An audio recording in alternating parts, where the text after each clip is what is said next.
Are you enjoying the expansion of your own desire? And are you believing in the full manifestation of those ideas of desire? That's where it's at, isn't it? Because when you desire something and you believe it, then you're in that sweet spot where the universe can continue to surprise and delight you in the unfolding of that ever-changing, always evolving desire. But if you are disappointed that it hasn't come yet, then you're not in that sweet spot. You're in that disappointed spot. And when you are in that disappointed spot, then it slows it way down. And the disappointed spot can be a long spot. In other words, the universe can continue to disappoint you if you're in the disappointed spot. So the key is to figure out how to not be disappointed when it hasn't happened to you yet, when it hasn't come into full-blown manifestation yet. Because it has come into being. There is a vibrational version of your desire that is alive and well and gathering cooperative components.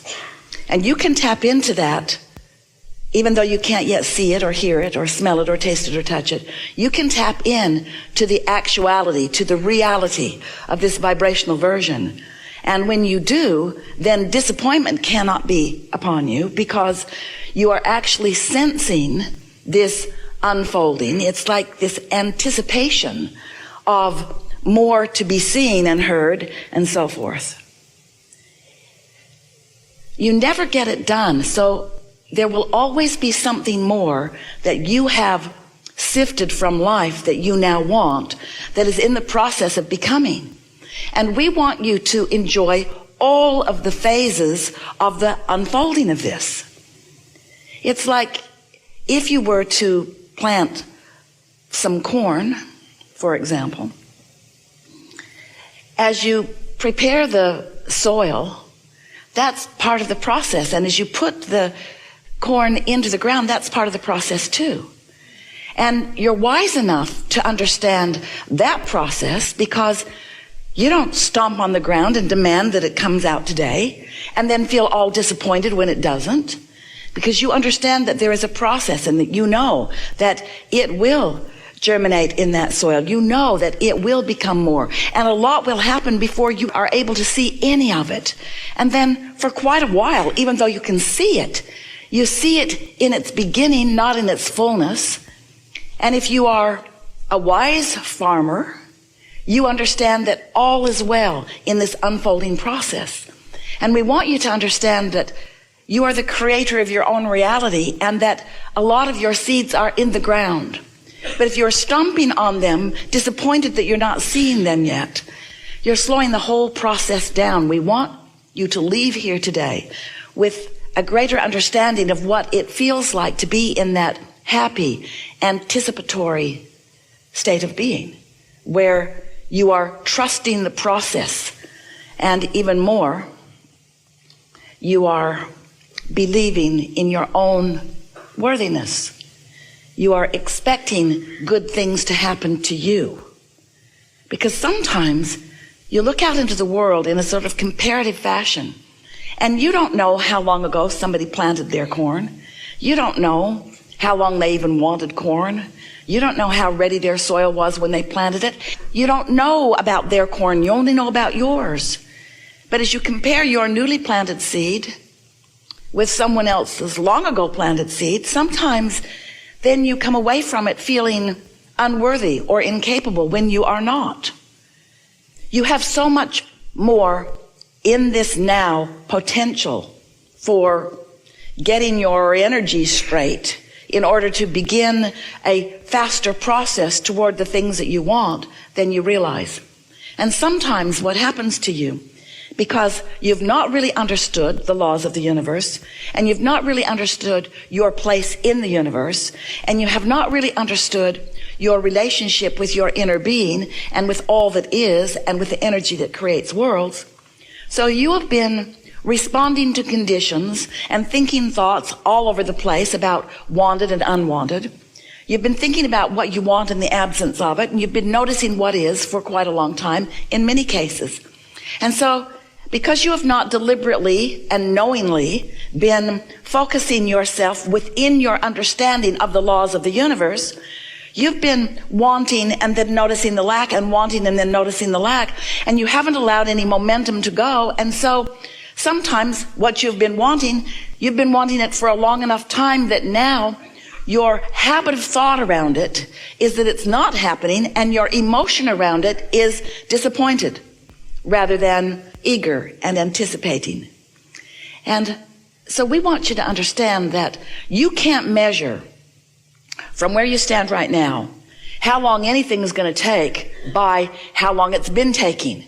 Because that was then and this is now. And because then you didn't know what you are knowing now. In other words, don't compare how long something will be.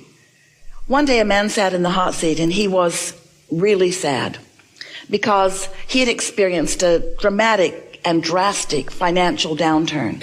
And in his words, Abraham, I've lost everything.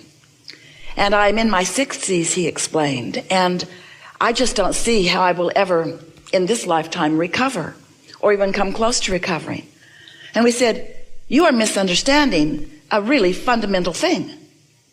You cannot measure where you are in relationship to whatever it is that you're wanting by the manifestation that you have in your life experience right now. That is irrelevant. Didn't feel irrelevant to him because he had a lot of assets a few days ago, and now he didn't have any of those same assets. His balance sheet looked very different, and because of his balance sheet looking different, he felt very different. And we said, you got to understand that you've been amassing vibrational momentum, and that your point of attraction today, after understanding all of that, is very different than it was all those years ago when you were just beginning.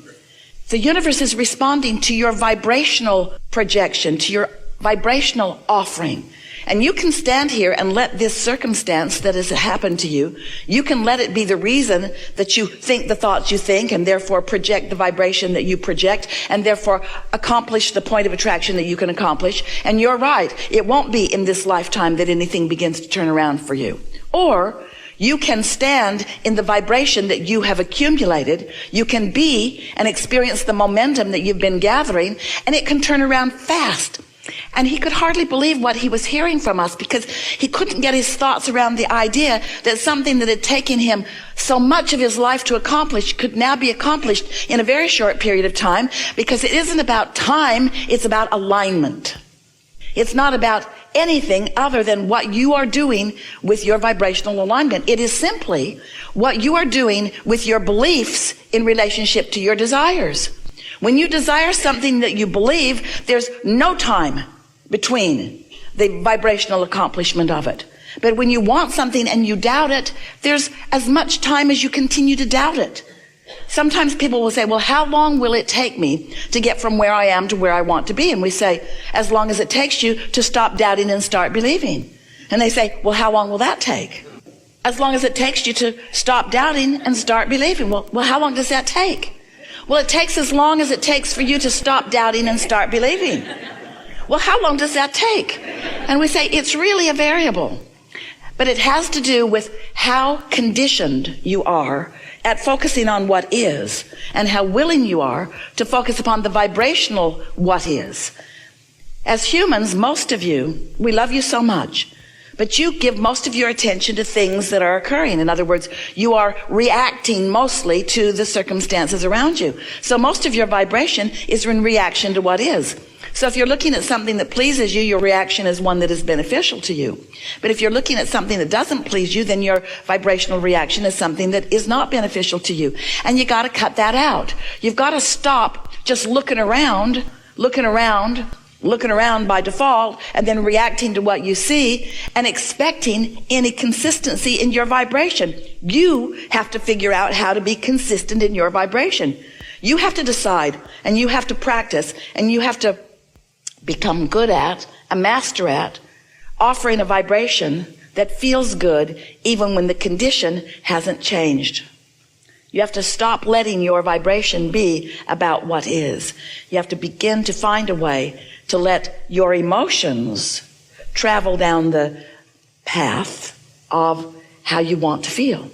So how do you do that? How do you do that after you've been reacting to life so long?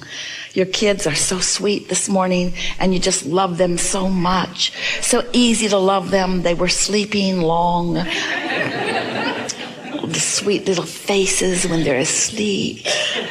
And then they wake up. And they start fighting with each other right away. And you can hear the drama and the trauma all around the house. And you put your head down on your desk and you think, kill me now. And now you feel different than you did about them when they were asleep. And that's not cool. Because you got to figure out how to be consistent without asking the conditions around you to change. Because you can't control the conditions around you. You know that if you've got kids. You cannot control the conditions around you. And the harder you try to control the conditions, the more you give up your life for something that never gets you anywhere. In other words, there's a way easier way to go about it. You can find a way to feel the way you want to feel regardless of the conditions. And that's what unconditional love is. That's what unconditional alignment is. That's what unconditional clarity is. That's what living in the sweet spot is. That's what practicing the art of allowing is. That's what being in the sweet spot and watching what feels to others like the magic of the universe swarming around you and providing for you this perfect ride. We're just saying that while good can always come from wherever you are, you do not have to have unpleasant contrast on your way to the things that you want. Because sometimes people panic and say, oh, I need a lot more struggle and contrast in order to get the things that I want. And we say, not necessary, not necessary. We would encourage a sort of satisfaction with what is. Because there are a lot of philosophies that are working for a lot of people. And as long as you feel that way, that's going to be amplified in your vibration. And harmony doesn't need to be that way. There's a lot of harmony along the way in a lot of religions on your way to what you're about here. In other words, all religions, or nearly all that you are significantly knowing about, began from someone coming into alignment and being in the receptive mode and having further clarification. And while a lot of that clarity has been lost or diffused as the one receiving the clarity is no longer around and others are filling in with their receptive mode that may or may not be where it originally was. But all of them have at their basis a platform that has led to where we all are now. And so there's just no reason to push against anything. So if we were standing in your physical shoes, we would have the attitude of the expansion of your connection. The expansion of your personal connection.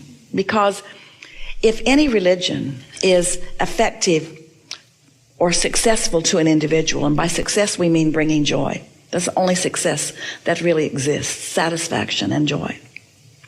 If any religion is bringing that success to anyone, it's bringing them into personal alignment with this source energy. And so don't assume that just because people are approaching life differently than you now are, that they are not finding some connection to source energy through whatever it is they are focused upon, because source is not defining the specifics through which your connection comes. This alignment is something that your inner being is always offering, and that you are finding when you're distracted from any resistant thought that's keeping you from it, you see. And so the thing that you feel about religion, and a lot of people do, is that there is a lot of pushing against within religion, and therefore there's a lot of unnecessary squelching of alignment. But that's not always the case either, you see. So don't assume that someone is pinched off from their well-being. They may not be. And don't worry about whether they are or not. You just pay attention to whether you are or not. And in your open alignment, people will want to know. You said, I want to be an advertisement for this. And in your joy, you are that. In your living life happily ever after, you are that. In your easy way of life, you are that. In your clarity, you are that. In your personal sense of worthiness and well-being, you are that. In your love and upliftment of others, you are that, you see. So don't try to define it. Just be happy.